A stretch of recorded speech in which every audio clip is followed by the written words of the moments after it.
Salut à toi entrepreneur, aujourd'hui on va parler de quelque chose qui est un petit peu complexe, c'est un petit peu le bazar mais qui est revenu à la mode ces derniers temps, notamment avec la location courte durée. Quelle est la différence entre un changement d'usage et un changement de destination?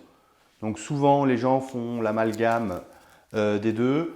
On va essayer de voir de manière assez claire quelle est la différence notoire et tout simplement pour vous dire qu'on peut très bien faire un changement d'usage sans faire un changement de destination. Donc là je sens déjà que ça commence un petit peu déjà être le bazar. Donc rapidement, on va mettre là usage d'un bien et la destination. Donc l'usage, pour faire simple, ce qu'il faut retenir, c'est que c'est le contenu. C'est le contenu du bien et la destination, c'est le contenant. Voilà, donc déjà, la destination, c'est les murs. L'usage, c'est ce qu'il y a à l'intérieur. D'accord? Donc, rapidement, pour l'usage, c'est ce en quoi le bien est utilisé. Donc, c'est l'utilisation qu'on en fait. D'accord? Là, c'est clair, ça ne peut pas être plus clair. Donc, ça dépend du code de la construction. Code construction. On va voir que c'est différent avec le changement de destination. Donc, construction et habitation, pour être précis. Quoi d'autre? Il n'existe que deux usages, soit de l'habitation, soit tout autre usage que de l'habitation. Donc, deux usages disponibles, existants, habitation ou autre que l'habitation, d'accord? Et donc, vraiment, l'usage, c'est le caractère personnel. Voilà, il y a un caractère personnel, c'est une personne a envie d'user son bien comme il le semble, entre guillemets. Donc, il y a un caractère personnel, temporaire, temporel, comme vous voulez, temporel et incessible. C'est-à-dire qu'on ne peut pas donner l'usage d'un bien à un autre propriétaire. Ça dépend de la personne. Ça, c'est très important, d'accord?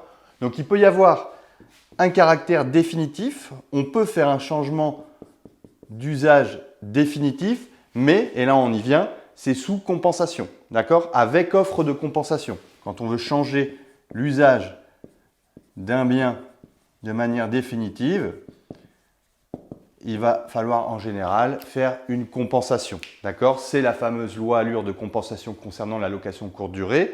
D'accord?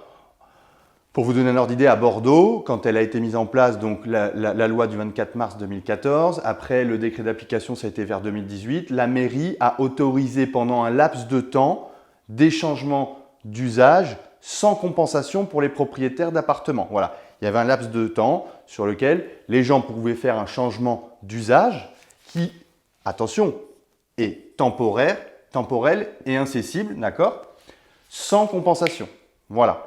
Si on avait raté cette fenêtre de tir, cette période pour faire ce changement d'usage sans compensation, on devait après faire un changement d'usage définitif avec compensation qui est en fait là un changement de destination. Donc là j'y viens, pour la destination c'est le contenant, donc ça parle du bâtiment et pas de l'intérieur, d'accord? Donc vous voyez la différence, on dépend du droit de l'urbanisme et non pas de la construction et de l'habitation, très important la différence. Et c'est ce pourquoi le bâtiment est construit. Voilà, donc il y en avait c'était ce pourquoi le bâtiment est utilisé et là c'est la construction. Ce n'est pas l'utilisation, c'est la construction. Vous voyez la différence, hop. Bon, c'est pas très clair, mais au moins c'est pas très propre, mais c'est clair. D'accord? Donc il existait avant 9 types de destinations, habitation, commerce, exploitation agricole et forestière, ainsi de suite. Là, de nos jours, il en existe plus que 5. 5 destinations possibles. Donc je ne vais pas toutes vous les écrire, mais c'est l'habitation, le commerce, les exploitations agricoles et forestières, les autres activités de secteur public, de secteur secondaire et tertiaire, pardon, et les activités du secteur public. 5 catégories de destination et après, bon, il existe 21 sous-catégories de destination. D'accord? En général, si on touche et si on fait un changement de destination, on va devoir faire soit un permis de construire, si on touche aux gros œuvres, toiture, façade, soit une demande préalable. Donc après, on ne rentre pas là dans le détail de différence entre un permis de construire 20-40 mètres carrés selon si on est dans une zone PLU, si on dépasse les 150 mètres carrés obligation d'architecte, enfin là, ce n'est pas le sujet. Mais ce qu'il faut que vous reteniez, c'est que en général, quand on fait un changement de destination qui lui est définitif, soit permis de construire, soit demande préalable. Voilà. Donc c'est pour ça qu'on peut très bien faire un changement d'usage qui sera temporel incessible, d'accord, sans faire un changement de destination.